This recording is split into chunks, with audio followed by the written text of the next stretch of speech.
బొమ్మిడాయలు చింతకాయలు పచ్చి ఇది చింతకాయలు వేసి చేసిన పులుసు అనమాట. ఇది చాలా ఎమ్మి ఉంటుంది. మీరు ఎప్పుడైనా ట్రై చేశారా? మీరు ట్రై చేయకపోతే ట్రై చేయండి. ఈ బొమ్మిడాయలు చింతకాయలు అనేది చాలా బాగుంటుంది అనమాట. సో తీసుకునేటప్పుడు ఏంటంటే మనం చాలా కేర్ఫుల్గా తీసుకోవాలి. ఇందులో పచ్చిమిరకాయలు ఏదైతే ఉంటాయో పచ్చిమిరకాయలు కూడా చాలా బాగుంటాయి. మనకి బజ్జీ మిరపకాయలు వేస్తాం. సో ఎవరికి ఇష్టాన్ని బట్టి వేసుకోవచ్చు. ఇందులో బెండకాయలు కూడా వేసుకుంటారు కొంతమంది. చూద్దాం ఎట్లా ఉందో టేస్ట్. ఈ పచ్చిమిరకాయ చూడండి ఎంత బాగుందో. ఈ పచ్చిమిరకాయ మనం ఇలాగే తినొచ్చు అనమాట. చాలా అంటే చాలా బాగుంటుంది. చాలా బాగుందండి. చింతకాయ అంటేనే అసలు టేస్ట్ మనకి. సో ఈ రోజు మన వీడియోలో చూసేద్దామండి ఎట్లా తయారు చేయాలి ఈ చింతకాయ బొమ్మిడాయలు వేసి. ఈ బొమ్మిడాయలు చింతకాయల పులుసు చేయడానికి మనకు కావాల్సినవి అండి ఇవి. బేసిక్ గా ఒక 1/2 kg బొమ్మిడాయలు తీసుకున్నాను. అట్లానే ఒక 200 grams పచ్చి చింతకాయలు అండి. ఇప్పుడు మనకి పచ్చి చింతకాయల సీజన్ కదా, చాలా బాగుంటాయి. చింతకాయలతో చాలా రకాలు చేస్తూ ఉంటాం కదా. అలాగే మనకి ఈ బజ్జీ మిరపకాయలు ఉంటాయి కదా, ఈ బజ్జీ మిరపకాయలు ఈ స్లైస్ చేసుకుని వేసుకోవాలి, చాలా బాగుంటాయి. అట్లానే ఉల్లిపాయలు అండి. ఉల్లిపాయలు నేను ఏం చేశానంటే ఒక 6 కానీ 8 కానీ ఉల్లిపాయలు తీసుకోవచ్చు మనం. తీసుకుని దీన్ని రఫ్ గా గ్రైండ్ చేసుకోవాలన్నమాట. బాగా ఎక్కువ పేస్ట్ అయిపోకూడదు. అట్లానే కొంచెం కొత్తిమీర, అట్లానే దీంట్లో కావాల్సిన మనకి మసాలా సరుకులు అండి. పసుపు, కారం, ఉప్పు,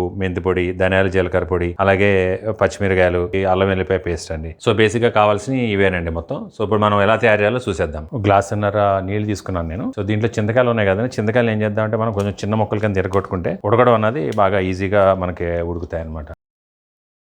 సో ముక్కలన్నీ ఎరగొట్టి వేసేసానండి. ఇది బాయిల్ అవనిద్దాము. కొంచెం సిమ్మర్లో పెట్టి లో ఫ్లేమ్లోనే బాయిల్ అవ్వాలి, బాగా ఉడకాలి మనకి. సో ఇది ఉడికే లోపల మనం ఏం చేద్దామంటే పక్కన మనం కర్రీ రెడీ చేసేసుకుందాం. సో దీన్ని మూత పెట్టేస్తాను నేను.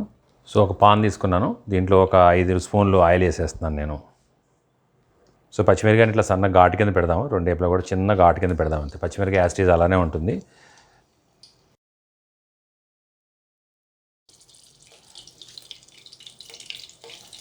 సో ఇట్లా ముచ్చుకుతూ ఉంటేనే బాగుంటుంది మనకి.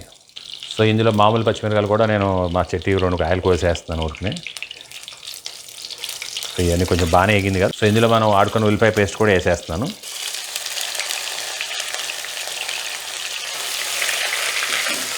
స్పూన్ ఉప్పు తీసుకున్నాను నేను. మన టేస్ట్ని బట్టి మళ్ళీ చివరిలో కావాలంటే యాడ్ చేసుకోవచ్చు, ఎవరికి కావాల్సినట్టు వాళ్ళుగా. 1/2 స్పూన్ పసుపు తీసుకున్నాను నేను. సో ఇది మంచి ఆర్గానిక్ పసుపు, మా ఇంట్లో ఆడుకున్నది, మేము పండించుకొని మేము ఆడుకున్న పసుపు అనమాట ఇది. ఒక 2 minutes మనం మగ్గబెడితే చాలా బాగుంటుంది. సో చింతకాయలు కూడా ఉడికిపోయినాయండి. అప్పుడే 2 minutesలోనే బాగా ఉడికిపోయినాయి. కొంచెం పొంగు కూడా వచ్చినట్టు అనిపించింది, అందుకని తీసాను. చూద్దాం ఉడికిందా లేదా అన్నది మనం ఇలా నొక్కు చూసుకుంటే తెలిసిపోద్దండి. ఇప్పుడు లేతగా ఉంటాయి కదా కాయలన్నీ కూడా. సో ఈజీగానే చూడండి ఇట్లా టచ్ చేస్తే వెళ్ళిపోతుంది చూసారా. సో అంత ఈజీగా ఉడికిపోయింది అనమాట. బాగా పేస్ట్ లాగా వచ్చేసింది, సరిపోతుంది మనకి ఇది. సో పొయ్యి కట్టేస్తాను నేను. ఒకసారి తీసి చూద్దామండి మూత. సో బాగానే మగ్గింది. సో అల్లం వెల్లిపాయ పేస్ట్ చేసేద్దాం దీంట్లో. ఇది స్పూను అల్లం వెల్లిపాయ పేస్ట్ చేసుకున్నాను నేను. సో ఈ అల్లం వెల్లిపాయ పేస్ట్ అన్నది మనకి పచ్చివాసన పోయే వరకు కొంచెం వేపుకోవాలి ఫస్ట్.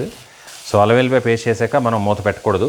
ఉల్లిపాయలు బాగా ఏగినాయి. ఇప్పుడు ఇందులో నేను 1 స్పూన్ కారం వేసేస్తున్నాను. ముందు మనం గ్రేవీ రెడీ చేసుకుంటున్నాం అనమాట. ఫస్ట్ గ్రేవీ రెడీ చేసిన తర్వాత ముక్కలు వేసుకుంటే చాలా బాగుంటుంది. దీంట్లో జీలకర్ర, ధనియాల పొడి అండి. ఇది 1 స్పూన్ ధనియాల పొడి వేసాను నేను. 1/2 స్పూన్ జీలకర్ర పొడి వేసాను. సో జీలకర్ర అన్నది ఎక్కువ వేసుకోకూడదు మనం, ధనియాలు ఎక్కువ ఉంటే బాగుంటుంది. కాశ్మీరీ చిల్లీ పౌడర్ వేస్తున్నాను 1 పావు స్పూను. ఇది మనకి ఏంటంటే మంచి ఫ్లేవర్ను కలర్ బాగా వస్తుందండి. Natural colour Kashmiri chilli powder వాడితే. సో ఇది ఏమైందంటే చల్లారిపోయింది, పక్కకు పెట్టాను నేను. దీన్ని ఒకసారి పిసికేసేసి మనం ఇందులో పోసేద్దాం డైరెక్ట్గా. సో చింతపండు ఇట్లా పిసికేసుకుని మనం ఇట్లా ఏదైనా జల్లిడితో వడగట్టేసుకోవాలండి, లేదంటే మనకి పిప్పు అంతా కూడా అందులో వస్తుంది, బాగోదు మళ్ళీ అది మనకి. ఇది ఒకసారి కలిపేద్దాం మళ్ళీ మనం. సో ఇప్పుడు మనం గ్రేవీ రెడీ చేస్తున్నాం, పులుసు రెడీ అయింది. సో ఈ స్టేజ్లోనే మనం ఒకసారి ఏం చేయాలంటే ఉప్పు చూసుకోవాలి. ఇప్పుడే మనం కొంచెం నోటికి ఉప్పుగా అన్నట్టు అనిపించాలి. అమ్మిస్తేనే మనం ముక్కలు వేసిన తర్వాత సరిపోతుందండి. సో ముప్పైన అవసరం అయితే ఇప్పుడే వేసేసుకోవాలి మనం. సో మెంతిపొడి అన్నది అసలు పులుసులకి చాలా బాగుంటుంది. మెంతులు లైట్గా మనం బ్రౌన్ కలర్లోకి ఫ్రై చేసుకున్న తర్వాత దాన్ని పొడి చేసి పెట్టుకుంటే ఇది మన పులుసులోకి చాలా బాగుంటుంది. వెజిటేరియన్ పులుసులు అయినా సరే, నాన్ వెజిటేరియన్ పులుసులు అయినా కూడా 1/2 స్పూన్ అంతా మనం మెంతిపొడి వేస్తున్నాను నేను ఇందులో. చూశారు కదా, మనం ఎక్కువ మసాలాలు ఏం వాడలేదండి ఇందులో. మనం ఒక ధనియాలు, జీలకర్ర పొడి, మెంతి పొడి, 3 ఇంగ్రీడియంట్స్ వాడాం మనం. సో పులుసు అంతా గ్రేవీ రెడీ అయిపోయింది కదా మనకు ఇప్పుడు ఇందులో. సో ముందే క్లీన్ చేసి పెట్టుకున్న బొమ్మిడాయలు అండి ఇవి మొత్తం. ఉప్పును పసుపు వేసి కడిగేసి పెట్టేశాను. సో ఇవి బొమ్మిడాయలు ఇందులో వదిలేద్దాం ఈ పులుసు గ్రేవీలో మనం ఒకటి. సో బొమ్మిడాయలు వేసిన తర్వాత గిన్నె పట్టుకుని తిప్పుకోవాలి తప్ప మనం డైరెక్ట్గా కలపకూడదు. కలిపితే ఏమవుతుందంటే ఇడిపోయినట్టు అయిపోతుంది పీసెస్. సో ఒకసారి ఇట్లా రొటేట్ చేసేస్తే ఈవెన్గా స్ప్రెడ్ అయిపోతాయి అన్నీ కూడా. దీన్ని ఇప్పుడు మూత పెట్టేద్దామండి. మూత పెట్టేసి ఒక 4 minutes ఉడకనిస్తే సరిపోతుంది. బొమ్మిడాయలు చింతకాయ పులుసు చాలా అంటే చాలా ఎమ్మిగా ఉంటుంది ఈ బొమ్మిడాయలు చింతకాయ పులుసు అన్నది.